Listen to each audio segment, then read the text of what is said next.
All right, guys, welcome back to the second installment of Natty News Daily, weekly. This is actually the second time that I recorded this, so we're a little bit delayed. It was supposed to be released last week. We're going to try and really keep up with that weekly recording schedule.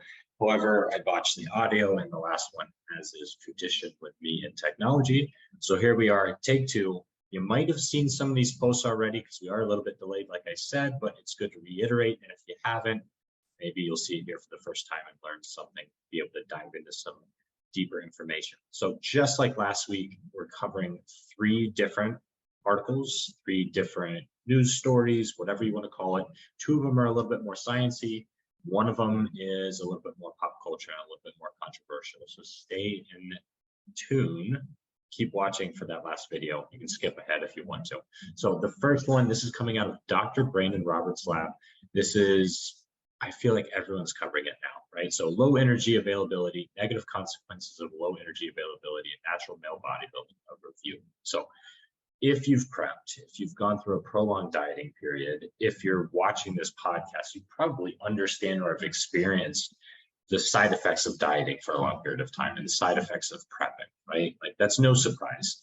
They specifically discuss muscle loss, hormonal imbalances, psychological problems, and negative effects on the cardiovascular system when you're reaching those low limits of body fat. We've all experienced it or heard people talk about it, so none of us are surprised about that. That's not what is revolutionary per se with the study. It's more so that they tried to find objective data and quantify at what point that starts to happen, right? Because we all know there's a certain period of time where the diet's going great, everything feels great, kind of like just crushing it, and then you hit a wall. They wanted to find where that wall was. And it's seemingly from this one study, which probably needs to be replicated for more trend in the data, seemingly energy consumption of less than 25 kilocalories per kilogram of fat-free mass is where that tipping point happens.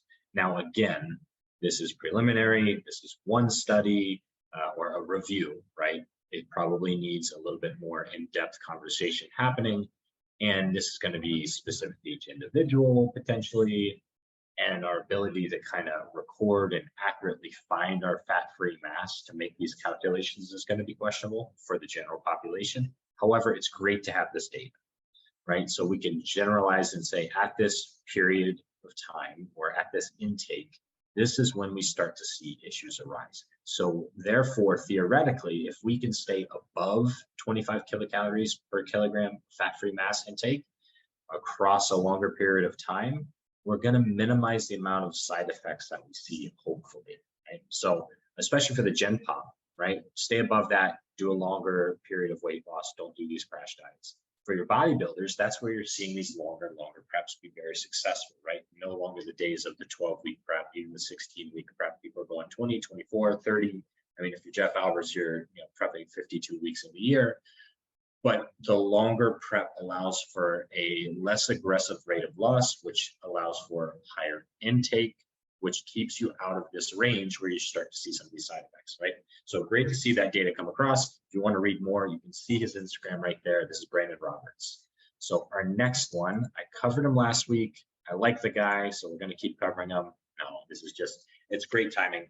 Another bodybuilding specific research article coming out. Effect of small and large energy surpluses on strength, muscle, and skin fold thickness. So this is, are we main gaining or are we dream revoking? Or is there a happy medium there, right? Most people, and this is something that my team of coaches have actually debated recently, most people that have been successful in bodybuilding have gone through one stage of what we consider the dream revoke. They've pushed it probably way too far, normally early on in their career. And then since that initial bulk, they've tapered back and become a little bit more conservative with their energy surplus. Now, was that dream revoke necessary? The data is not there for that just yet. However, this data coming out of Eric Helms and colleagues, Krieger, et cetera, they found in this specific study, in a comparison of a 5% energy surplus and a 15% energy surplus, there was better results with the 5% surplus is how I'm going to summarize it, right? So you can read through some of it right there, but pretty much with the 15% energy surplus, more of the accumulation of tissue was fatty tissue. which is not necessarily what we want, right? Because then you have to take it all off. So you got the same amount of gains from 5% when you're looking at muscle as you did with 15%. Now, the only caveat that they mention, and Eric does a great job of describing this in his video breakdown, which pause, that's audio I watched last time. If you want to listen to it, Helms 3DMJ on Instagram. But the caveat for this study was that they found that the biceps specifically benefited greater from a higher surplus when compared to 5% versus 15%. And the theory there was because the biceps received greater total volume in this study simply because of the addition of direct and indirect volume, right? It's hard to differentiate between the two. So that accumulation of higher volume, higher frequency training for the biceps, potentially allowing greater gains with a higher surplus. So there's another avenue of research to be explored, right? Is it correlated to volume of training, frequency of training, the split you're using? Can we get away with a larger surplus if we are training more frequently with higher volume? Is the fuel therefore utilized a little more efficiently, right? So great study, another one to kind of follow and see what comes of it and further detail and further research as we go along. And here we are coming to the crux of everything today. This is the topic I really wanted to discuss. Kendall Richmond, the natural disaster, the newest natural classic physique pro in the IFBB, future, who knows what, high promise with this guy, previous two-time WNBF world champ. He discusses in this podcast the changes that have happened for him on a personal and a professional level after transitioning to the IFBB and the NPC. And they're pretty phenomenal. And that's not a discredit to what we're doing with natural bodybuilding. I think it is a newsflash that we are not doing ourselves a service. If our two-time world champion, in his own words, is relatively unknown, is not getting any sort of monetary or financial compensation, is not receiving supplement deals, is not getting any sort of attention and credit for the work that he's done to be a literal world champion in one of the largest organizations in the world for natural bodybuilding, something's wrong, right? So he discusses in this podcast, when he transitioned to the NPC, he made a splash by going pro as a natural, placing top 3 as a pro, right? And doing very, very well for himself. Just by doing that, not by being a world champion, not by being Mr. Olympia, just by turning pro, he has received supplement sponsorships, multiple, that he's been able to choose through who he wants to work for. He's received clothing sponsorships. He's received energy drink supplement sponsorships. He has gained 15 to 20,000 extra followers. He's been posted, he's been brought on Mark Bell's Power Project, which you can see 331,000 subscribers, right? His reach is immense now simply by going pro with the IFBB. So what does the NPC and the IFBB do better than natural bodybuilding? A lot of things. The big thing though is they own enhanced bodybuilding or untested bodybuilding. There is no competitor, right? When you look at natural bodybuilding, we have what, 10 organizations within the US alone, maybe more. I've lost count, I don't know. And that's just the US. Obviously the WNBF and the PNBA have branches in multiple other countries, but you also have so many ICN, DFAC. I mean, I could literally go on and name any sort of letter and it's probably a natural bodybuilding federation across the world, right?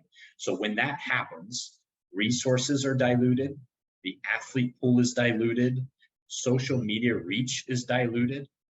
If we simply consolidated what we have in existence right now, we could potentially overpower the NPC and the IFBB in popularity. There are literal thousands and thousands and thousands of competitors alone in the amateur and pro ranks across the world that are natural bodybuilders, but nobody knows about them because there's not one unifying body spreading the word about them, paying them the money they deserve, and bringing in the sponsors to continue to grow the sport, right? NPC, IFBB, they have a huge viewership because it's not diluted. You don't have Joe watching this federation and Jim watching this federation, and now they're just Facebook streaming because we don't have the funds to actually pay for a camera crew, right? You gotta get the money into the sport. How do we do that? You have to have sponsors. You have to have mainline sponsors putting money in, not just supplements in a goodie bag, right? Not just a free t-shirt. You need money in the sport by big commercial companies.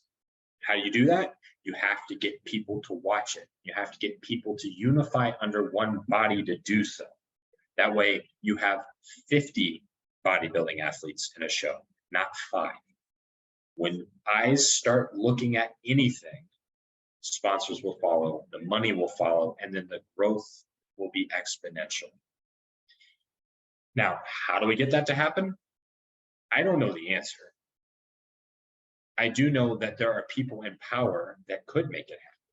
There are probably 10 to 15 individuals on the planet right now that if they could, would, or will work together, this or some version of this could happen. And I'm not talking about a like we honor your pro card type deal. I'm talking one organization, all the member dues in one pot, split for marketing, split for venues, split for contracts for your top pros. Your world's qualified people should be getting paid. Professional athletes should be getting paid. And we should have the money.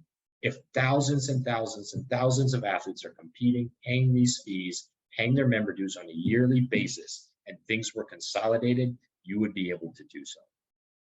So I want to hear your opinions. Obviously, this is a soapbox that I could rant on all day. I've done it multiple times. We as a collective of Natty News have done it a bunch of times, and I have yet to meet an athlete that does not agree. The only individuals that do not agree are individuals in places of power who have a financial reason not to do so, or who have the fear of losing their position of power from doing what I am asking the sport to do. So maybe I'm biased. Maybe someone can have civil discourse with me, a promoter, a president, someone in a place of power within these organizations, and they can tell me why this wouldn't work. But until so, it is my belief that the best thing that natural bodybuilding can do is to join together under one banner across the world to compete. Like I said, I don't know how it's going to happen. If you have ideas, if you have comments, if you want to become part of the discussion, let us know on whatever platform you're watching, whether it's Instagram, YouTube, Spotify. Reach out to Natty News Daily, put it in the comments section. Let's get a true discussion going, and let's grow the sport to the position that we know it can be in. We shouldn't have the top natural athletes in the world leaving our federations and seeing massive growth at a lower competitive level than where they were, right? That's my soapbox. Signing off for now. We'll catch you guys in the next one.